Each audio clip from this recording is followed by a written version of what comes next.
I wasn't late, and I'm certainly not like Xbox. But welcome everyone. Thank you all for hanging out with me on this reading stream. Gonna read chapters 10 through 18. Should go by fairly quickly because some of these chapters are on the very short side. And next time you see me, at least on stream, will be after my hair appointment and nail appointments. I will be looking a bit different beginning tomorrow. So, but tomorrow should be Battlefield 6. I don't know when exactly. I don't know exactly when, but my nerdy home did say that she'd be available to play Battlefield 6 tomorrow, which is,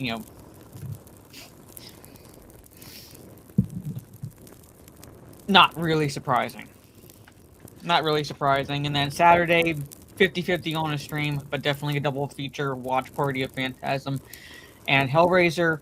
And then Sunday, if I stream, it's going to be when my nerdy home does her 5:30 p.m. Eastern stream of Battlefield 6, because I cannot stream at all after that. And next reading stream, which will be Monday and Tuesday instead of Tuesday and Thursday next week, might start just a little bit later that day. Won't know for sure until that day. But anyway, on that note, and I will, remind you all of that at the end of the stream. But let's just dive right back into R.L. Stine's Ghost Beach with Chapter 10. I uttered a choking sound and struggled to turn around. The cold fingers relaxed their grip. Shh, Terry whispered. It's me. I let out an angry growl. What do you think you're doing? Never mind that, she shot back. What do you think you're doing? I'm looking for that beach towel, I stammered. Terry laughed. You're looking for a ghost, Jerry. Admit it. We both raised our eyes to the cave. Do you see the light? I whispered. Huh? What light? Terry demanded. The light flickering in the cave, I replied impatiently. What's wrong with you? Do you need glasses? I'm sorry, I don't see any light, Terry insisted. It's completely dark. I stared up the cave opening, stared up into total darkness. She was right. The flickering light in the cave had vanished.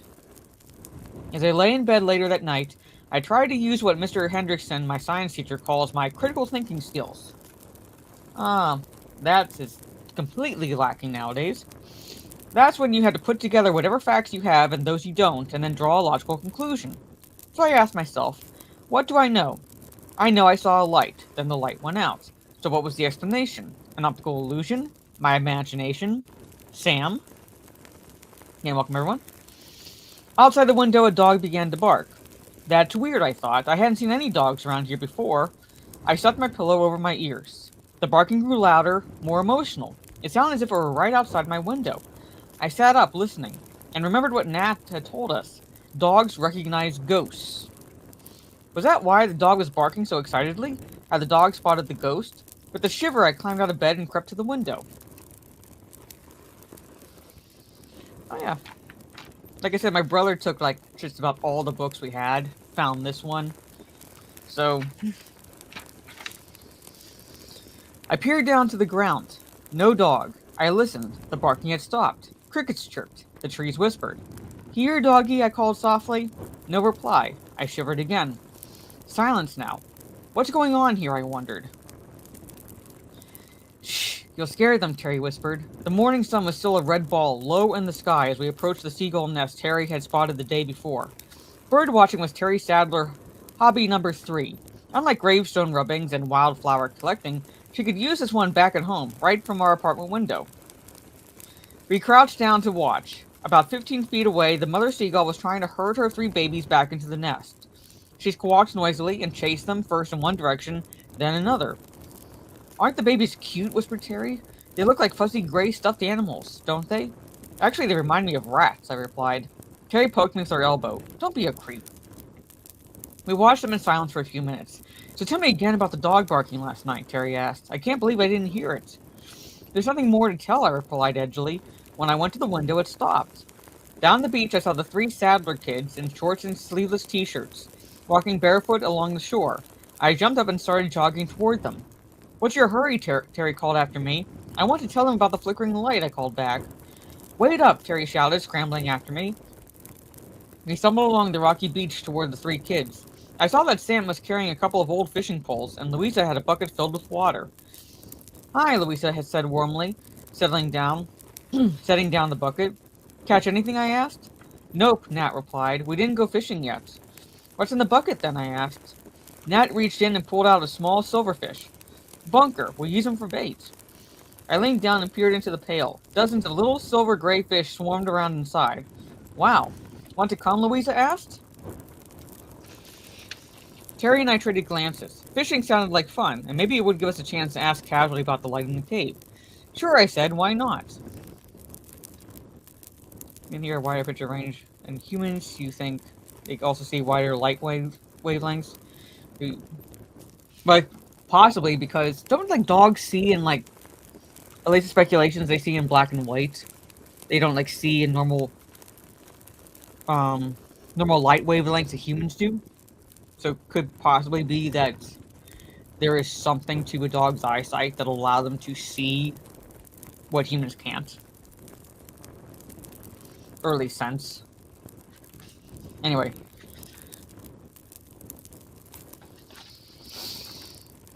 Okay. We followed them down the sandy path to a shady spot on the water. We usually have good luck here, Sam announced. He grabbed a bait fish out of the buckets and then steadied his fishing pole against his leg. He expertly threaded the fish onto the hook, then handed me the pole. The fish flipped back and forth on the hook. Want to try? He asked. I wondered why he was suddenly acting so nice to me now. Had Louisa gotten on his case, or was he setting me up for another joke? Sure, I'll try, I told him. What do I do? Sam showed me how to cast the line out. My first try wasn't great. The line landed about a foot from the shore. Sam laughed and cast it for me again. Don't worry, he said, handing the pole back to me. It takes a lot of practice to learn to cast. This Sam was certainly different from the Sam we had seen before. Maybe it just takes him a while to get friendly, I told myself. Now what do? I asked him. Keep casting out and reeling in, he said, and if you feel a tug, yell. Sam turned to Terry. Do you want to try too? He asked. Of course, she replied. Sam started to grab a bunker from Terry, for Terry, from the bucket. That's okay, Terry said. I can do it. Sam stepped back and let Terry do the honors. I think she must have been showing off. I'd never seen her bait a live fish before. She always hated slimy things. Terry started to cast out her line without any help. I was about to accuse her again of showing off, but then her fishing line got tangled in the tree branches above us. That got everyone laughing, especially when the bait fish squirmed off the hook and dropped down into Terry's hair. Terry shrieked, thrashed her arms, and swatted the fish into the water. Sam collapsed with laughter on the rock. The rest of us laughed too. We were all sprawled out on a big flat rock. This seemed a good time to bring up the cave. Guess what? I started. Last night I came down to the beach and I saw that flickering light you were talking about in the cave. Sam's smile faded instantly. You did? Louisa's eyes grew wide with concern. You didn't go in there, did you? Please say no. No, I didn't go inside, I told him. It's really dangerous, Louisa said. You shouldn't climb up there, really. Yeah, really, Sam quickly agreed. His eyes burned into mine. I glanced at Terry. I could tell what she was thinking. These three kids really were frightened. They didn't want to admit it. They didn't want to talk about it. But they were terrified of the cave. Why? I only knew one thing for sure. I had to find out. At dinner, we sat at the round table in the living room off the kitchen. Brad was tackling a piece of corn on the cob with his knife, trying to saw off all the little niblets so he could eat them with a fork. Brad, I was wondering about the cave. I started fiddling with my silverware. I felt Terry's foot nudge mine under the table. What about it? Brad asked. Well, the strangest thing, I hesitated. Agatha's head turned sharply. You didn't go into that cave, did you? No, I replied. You really shouldn't go into that cave, she warned. It isn't safe. Well, that's what I wanted to talk about, I continued. I saw that everyone had stopped eating. Last night when I went to look for the beach towel, there was a light flickering inside the cave. Do you know what it was? Brad narrowed his eyes at me. Just an optical illusion, he said curtly. Then he picked up his corn and began sawing again.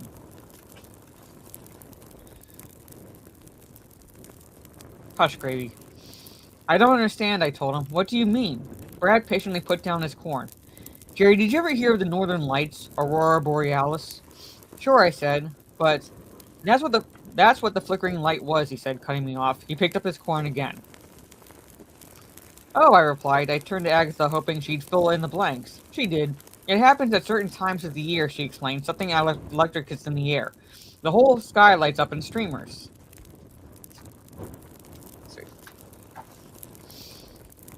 She reached for the bowl of mashed potatoes. More potatoes? Sure, thanks. I felt Terry's foot bump me again from across the table. I shook my head at her. Brad and Agatha were wrong. That couldn't have been the northern lights. The light was coming from the cave, not the sky. Were they mistaken, or were they deliberately lying to me? After dinner, Terry and I walked along the beach. Wisps of gray clouds floated over the full moon. Shadows stretched and shifted in front of us as we made our way over the pebbly sand. They lied to me, I insisted to Terry, my hands shoved deep in the pockets of my cutoffs. Brad and Agatha were hiding something. They don't want us to know the truth about the cave. They're just worried, my sister replied. They don't want us to get hurt up there. They feel responsible and... Terry, look, I cried. I pointed up to the cave. This time Terry saw the flickering light too. As we watched it floating above our heads in the cave entrance, the clouds covered the moon and the sky darkened. It's not the northern lights, I whispered. There's someone up there. Let's check it out, Terry whispered back.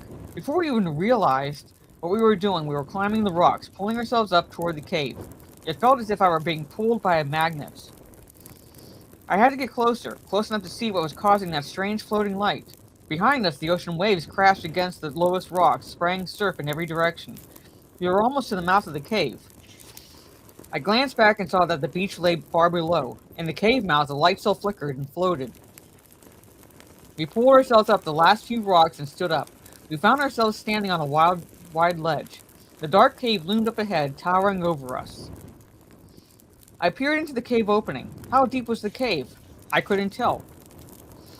Squinting into the dim light, I thought I saw a tunnel leading off to one side. I took a step closer. Terry moved up close beside me. I could see the fear on her face. She bit her lower lip. Well, she asked in a hushed whisper. Let's go in, I said.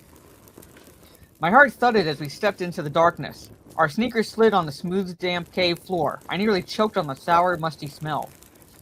Hey, I cried out as Terry grabbed my arm. The light! Look, she whispered. It flickered near the back of the cave. Staying close together, we took a few steps toward it. Our sneakers squished loudly. The air grew warmer. It's a tunnel, I stammered. The cave narrowed, then curved away. The dim light flickered from around the corner, from somewhere deeper into the cave. I swallowed hard. Let's just go a little farther, I urged. Terry lingered behind me. That tunnel looks creepy, she uttered in a tiny voice. I heard a soft chittering sound somewhere up ahead. We've come this far, I urged. Might as well just go a little bit farther. Following the light, we lowered our heads and stepped into the tunnel. I could hear the drip, drip, drip of water nearby. The air grew even warmer, steamy. The tunnel curved, and suddenly widened into a deep, round chamber. I stopped as I heard the chittering sound again. I saw a flapping, fluttering sound, growing louder. Sorry, it's allergies. What's that noise? Terry cried. Her shrill voice echoed against the cave walls. Before I could answer, the fluttering became a deafening clatter. No! My cry was drowned out by a horrifying roar. I raised my eyes in time to see the black cave ceiling crumble and fall over us. No! I was still wailing as I hit the wet cave floor. I covered my head with both hands and waited, waiting for the crashing pain. The clatter swirled all over me. A shrill whistle rose up over the sound. My heart thudding, I raised my eyes and saw the bats. Thousands of black bats, flapping and fluttering, sweeping back and forth across the chamber, darting low then twisting away. The ceiling hadn't fallen. By entering their chamber, Terry and I had awakened the bats. They whistled and hissed as they swooped wildly over our heads. Let's get out of here, I cried, helping Terry to her feet. I hate bats. This is why Brad and Agatha warned us away, Terry cried, shouting over the roar of fluttering wings. We both turned to leave, but the flickering light at the far end of the chamber made me stop. Just a few feet farther. If we made our way a few feet deeper into the chamber, we could solve the mystery, and never have to think about this frightening cave again. Come on, I shouted. I grabbed Terry's hand and tugged. The bats swooped and darted over our heads, chittering and whistling. We ducked our heads as we ran under them. To the back wall of the chamber, into another narrow, curving tunnel. I pressed my back against the tunnel wall and edged forward, still holding Terry's hand. The pale light grew brighter. We were getting close. The tunnel opened into another large chamber, about the same size as the first chamber. Terry and I had to shield our eyes. The entrance glowed with a bright, flickering light. I took a few slow steps in, giving my eyes a chance to adjust to the light. Then I saw them. Candles. Dozens of short, white candles perched around the chamber on rock ledges. All of them lighted, all of them flickering. So that explains it, I whispered. Flickering candlelight. It doesn't explain anything, Terry protested, shadows dancing over her pale face. Who put the candles here? We both saw the man at the same time. An old man with long, stringy white hair and a beak-like nose. He sat hunched over a crude table made from a log of driftwood. Pale and terribly thin, his worn shirt hung loosely on him. His eyes were closed. Shadows played over him. He seemed to flicker in and out with the candlelight, as if he were part of the light, part of the ghostly light. Terry and I froze, staring at him. Did he see us? Was he alive? Was he a ghost? His eyes opened. Large, dark eyes sunk deep in their sockets. He turned to us, stared back at us with those frightening sunken eyes. Slowly he curled a bony, gnarled finger. Come here. His voice was a dry whisper. Dry as death. And before we could move, he rose up from the chair and began to come for us. I wanted to run, but my feet felt glued to the floor, as if the ghostly figure were holding me there, keeping me from escaping. Terry let out a low cry. She bumped me from behind. I think she stumbled, but her bump got us both moving. I took one last glance back at the pale, flickering figure. His bony frame shimmered in the eerie candlelight. He started toward us, his mouth twisted into a strange grin. The dark eyes gazed at us blankly, like black buttons on a snowman. Then we turned and ran. Terry sprinted ahead of me through the tunnel, her sneakers slapping the wet floor. Slipping and stumbling, I struggled to keep up with her. My legs felt as if they weighed 1,000 pounds. The blood pulsed so hard at my temples, I thought my head might explode. Go, go, go, I shouted all the way. I turned and glanced back. He was coming after us. No, I screamed.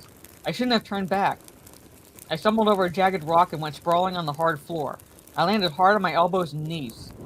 Gasping for breath, I spun around, in time to see the ghost's bony hands reach out for my throat. I let out a terrified howl, scrambled to my feet, and lurched away from his bony, outstretched hands. A few feet up ahead, Terry watched in horror, her mouth open, her eyes wide with fright. I heard the ghost groan as he reached out with both arms. Somehow I found the strength to run. Terry and I were both running now, through the narrow, curving tunnel, through the bat chamber, silent and empty now, through the mouth of the cave. And then we were slipping and sliding, scrambling down the dew-wet boulders, down to the rocky moonlit beach. I turned back once. I couldn't help it. The cave opening was dark now, I saw, darker than the night sky. We ran along the shore, then turned into the woods. We were both breathing hard, panting loudly as we reached the cottage. I pushed open the door, stumbled in after Terry, and slammed it hard behind us. Terry? Jerry, is that you? Agatha's voice floated from the kitchen. She came in, wiping her hands on her checkered dish towel. Well, she demanded, did you find it? Huh? I gaped at her, still struggling to catch my breath. Did we find the ghost? Is that what Agatha was asking? Did you find it? Agatha repeated. Did you find the beach towel? She stared at us in bewilderment as Terry and I burst out in relieved laughter. I couldn't get to sleep that night. I kept picturing the ghost. His stringy white hair, his sunken eyes, his bony fingers reaching out for me. And I kept wondering if Terry and I had done the right thing by not telling Agatha and Brad about him. Again, welcome everyone. We'll only get in trouble for going into the cave, I told my sister. They probably won't believe us anyway, Terry added. And why should we get them upset, I said. They've been so nice to us, and we went into the cave when they told us not to. So we hadn't told them about the frightening ghost surrounded by candles in the creepy cave. And now as I lay in bed, tossing and turning, my mind tossed and turned too. And I wondered if Terry and I should confess to our cousins what we had done and seen. Despite the summer heat, I pulled the covers up to my chin and stared out the window. Behind the billowing curtains, pale white moonlight shimmered brightly. The moonlight didn't cheer me. It reminded me of the ghost's pale skin. Suddenly, my troubled thoughts were interrupted by a soft tapping. Tap, tap, tap, tap, tap. I sat up quickly. The sound was repeated. Tap, tap, tap, tap, tap. And then I heard a ghostly whisper. Come here. Tap, tap, tap. Come here. And I knew that the ghost had followed me home. Come here. Sitting up in bed, rigid with fear, I stared helplessly as a face rose up in the moonlit window. First, I saw a pale tuft of hair, then a broad forehead, a pair of dark eyes gleaming blue in the bright light. Nat. He grinned at me through the window. Nat, it's you, I cried gratefully, jumping out of bed, pulling at my robe over my pajamas, and lurching to the open window. He giggled. I peered out. Sam had Nat on his shoulders and was lowering him to the ground. Louisa, in white tennis shorts, and a loose-fitting gray sweater, stood beside them. What are you guys doing out here? I stammered. You scared me to death. We weren't trying to scare you, Sam replied, his hands on Nat's slender shoulders. We saw you and your sister running on the beach. We wondered what had happened. You won't believe it, I exclaimed. I realized that my voice was probably carrying up to Brad and Nat's room. I didn't want to wake them. I motioned to the three kids. Come into my room. We can talk in here. Sam lifted Nat up to the windowsill. I pulled him in. The other two climbed in after him. They sat down on the bed. I paced excitedly in front of them. Terry and I went into the cave, I told them, in a low voice. We saw the ghost. He was sitting in a black chamber filled with candles. Sorry. All three of them showed surprise on their faces. He was very old and scary looking, I continued. He didn't walk. He kind of floated. When he saw us, he started to chase us. I fell and he nearly grabbed me, but I got away.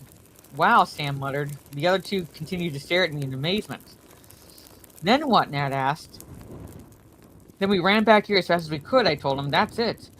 They stared at me for a long moment. I tried to figure out what they were thinking. Did they believe me? Finally, Sam climbed up the bed and walked to the window. We didn't want you to know about the ghost, he said softly, tossing back his brown hair. Why not? I demanded. Sam hesitated. We didn't want to scare you. I let out a scornful laugh. You scared Terry and me just about every time we saw you. That was just for fun, Sam explained, but we knew if you found out about the ghost. His voice trailed off. Have you seen him too? I asked, pulling my robe tighter around me. All three of them nodded. We stay away from there, Nat told me, scratching his arm. The ghost is too scary. He's really dangerous, Louisa revealed. I think he wants to kill us all. Her eyes locked on mine. Even you. You and Terry. I shuddered. Why? Terry and I didn't do anything to him. It doesn't matter. Nobody's safe, Sam said softly, glancing nervously out the window. You saw the skeleton in the woods, right? That's what the ghost will do to you if he catches you. I shuddered again. I was really scared now. There's a way to get rid of the ghost, Louisa said, breaking into my troubled thoughts. She was nervously clasping and unclasping her hands in her lap. We need your help, she continued. We can't do it without you and Terry. I swallowed hard. What can Terry and I do? I asked. Before she could answer, we heard creaking above our heads. Voices. Had we awakened Agatha and Brad? Louisa and her two brothers hurried to the window, and I lowered themselves to the ground. Meet us at the beach tomorrow morning, Sam instructed. I stood at the window and watched them disappear into the woods. The room fell quiet again. The curtains fluttered gently. I stared out into the gently swaying pine trees. How can Terry and I help to get rid of an ancient ghost, I wondered. What can we do? I woke up the next morning to the sound of rain. I jumped out of bed and ran to the window. The rain swirled in gusting wind. In the garden, narrow rivulets of water had formed between the vegetable rows and trickled off into the yard. A thick fog had settled on the trees. Do you believe this weather? Terry asked, coming into my room. I spun away from the window. Terry, listen. I have something to tell you. I told her about my late-night talk with the three Sadlers. When I finished, Terry stared out the window. So what do we do now? How can we meet them on the beach if it's raining this hard? We can't, I said. We have to wait until it stops. I hate suspense, Terry moaned. She hurried back to her room to get dressed. I pulled on my old faded jeans, torn at both knees, and a gray sweatshirt, and hurried to join everyone for breakfast. Agatha cooked us oatmeal with big lumps of brown sugar and butter on top. After breakfast, Brad built a big cozy fire, and Terry worked on her wildflower collection on the floor in front of the fireplace. While Terry glued dried flower samples onto sheets of cardboard, I sat around and waited for the rain to stop. Stupid rain. The sun didn't come out until after lunch. Sorry, allergies. As soon as we could get away, Terry and I hurried to the beach. We waited there for nearly an hour. I practiced skipping stones, and Terry scrounged around for shells. No sign of Sam, Nat, and Louisa. Now what? I asked, kicking a small rock. The whole day had been a big waste. I brought my gravestone rubbing stuff, Terry replied. Let's go over to the cemetery. We made our way to the small graveyard, climbed over the old stone wall, and took a good look around. The graves were so old. Many of the gravestones had been knocked over or broken or covered with weeds. The forest had started taking over. A couple of big trees had sprouted on top of graves, and one giant tree had crashed across the wall, knocking over several tombstones. I'm going to look for something interesting by that big fallen tree, Terry announced. Terry ran ahead, and I poked along at my own speed. The last time we were here, we stuck to the edge of the cemetery. Now I made my way into the middle. I started reading the names of the tombstones. The first one I stopped at read, "Here lies the body of Martin Sadler." That's strange, I thought. Another Sadler. I remembered that Sam had told us Sadler was a common name around here. Maybe this was the Sadler family section or something. The gravestone next to Martin Sadler belonged to Mary Sadler, his wife. Then a couple of Sadler kids, Sarah and Miles. I moved to the next row and continued reading the inscriptions. Another Sadler. This one was named Peter. Beside Peter lay Miriam Sadler. Whoa, I thought, starting to get the creeps. Did anyone else ever die around here? I moved to another section, all Sadlers too. Hiram, Margaret, Constance, Charity. Was this a whole cemetery of Sadlers? Terry's scream cut through the air. "Jerry, come here!" I found her near the fallen pine tree. Her face was twisted in confusion. "Look," she instructed, pointing to a cluster of gravestones at her feet. I lowered my glance to two large stones. Thomas Sadler died February 18th, 1641, and Priscilla Sadler, wife of Thomas, died March 5th, 1641.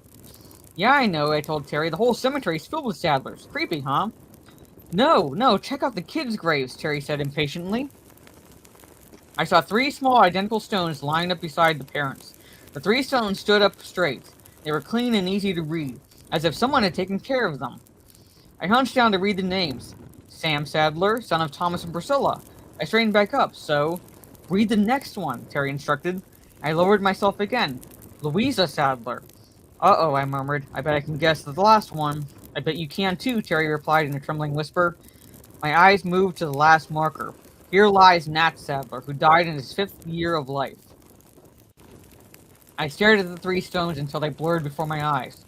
3 stones, 3 kids. Sam, Louisa, and Nat, all dead in the early 1600s.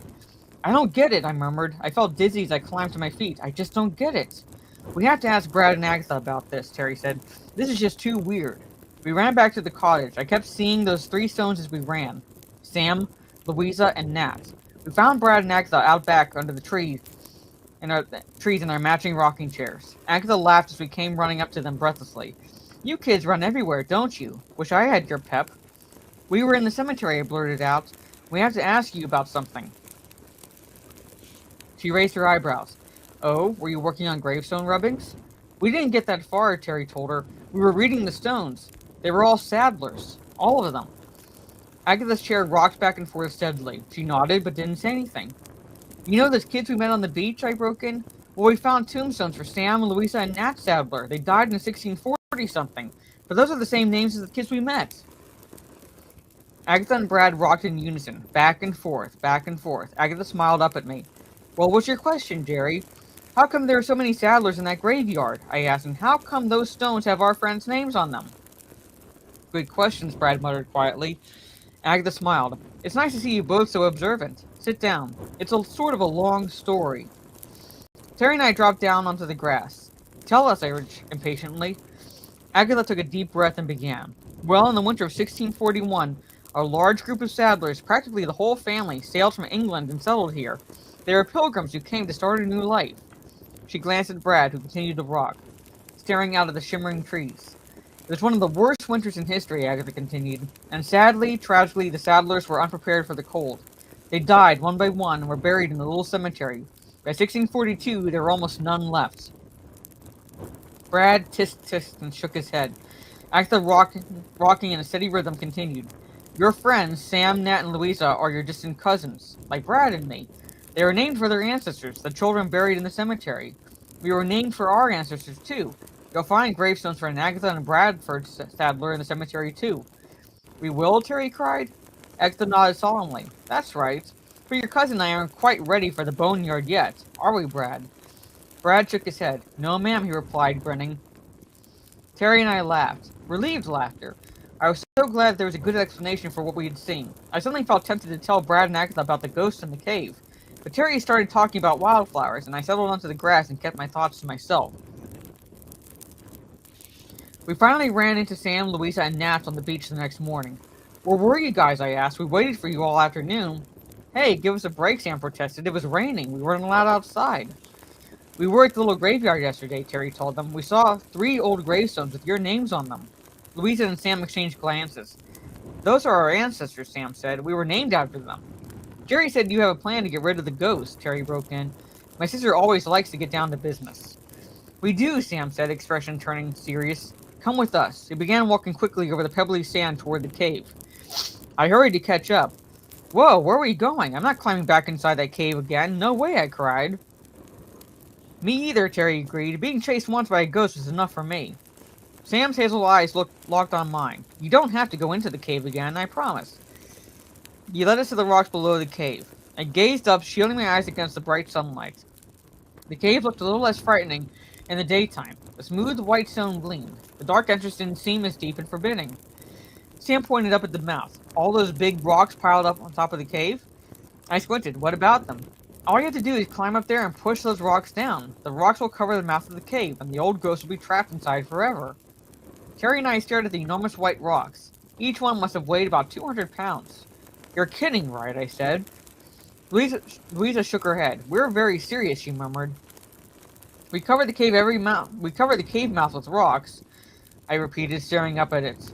The dark hole seemed to stare back at me like a giant black eye. And that will keep the ghost inside? What will stop him from floating out? He's a ghost, remember? He can float right through rocks. No, he can't, Louisa explained. The old legend says that the cave is a sanctuary. That means that if something evil gets trapped inside, it can't escape through the ancient rocks. The ghost will be trapped inside forever. Terry frowned. So why didn't you ever go up and push the rocks down? We're too scared, Nap blurted out. If we mess up, the ghost could come after us, Sam said. We live here. He could find our house and get revenge. We've been waiting for outsiders to come help us, Louisa added, gazing at me with pleading eyes. We've been waiting for someone we can trust. But what about us, I demanded. If we try to trap the ghost tonight and we mess up, won't he come out looking for us? We won't mess up, Sam replied solemnly. We'll all work together. If the ghost comes out, Nat, Louisa, and I will distract him. We won't let him see that you're up on top. Will you help us, please? Louisa begged. Our whole lives, the old ghost has terrified us. You would make everyone around here happy if you agreed to help trap him, Sam added. I hesitated. So many things could go wrong. What if the rocks wouldn't budge? What if the ghost floated out and found Terry and me up there? What if one of us slipped and fell off the top of the cave? No, I decided. No way. We can't do it. It's just too risky. I turned to tell them my decision. Of course we'll help you, I heard Terry say. And that ends chapter 18. So basically we're leaving off with the plan to trap the ghosts in the cave. And you have to find out on Monday if they succeed or not.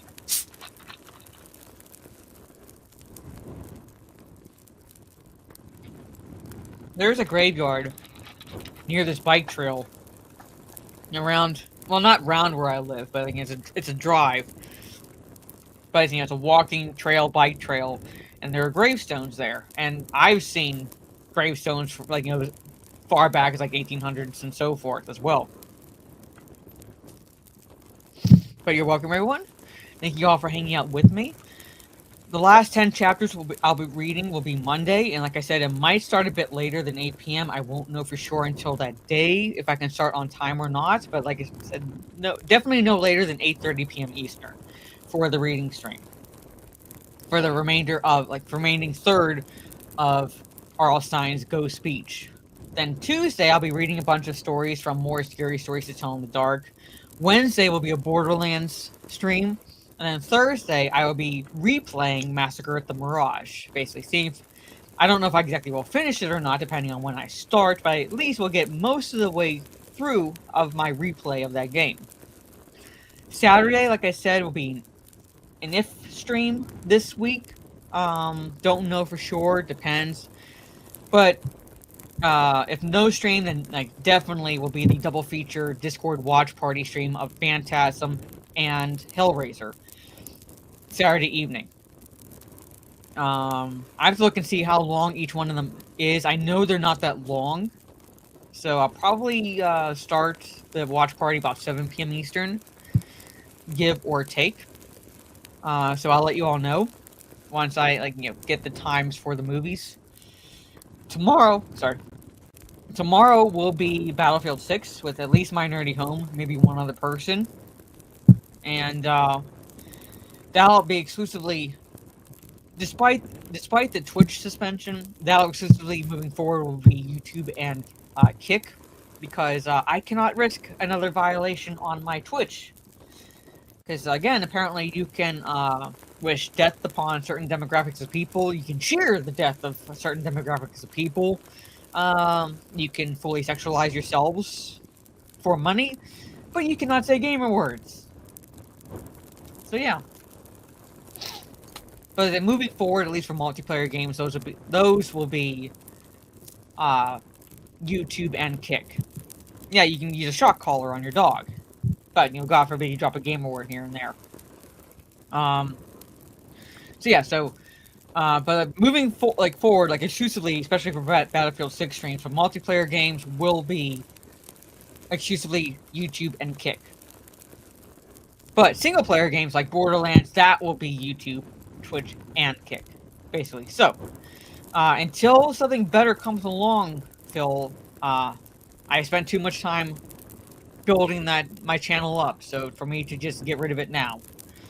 We'll see, because Dan Clancy's going to be finding himself, I think, in a world of hurt.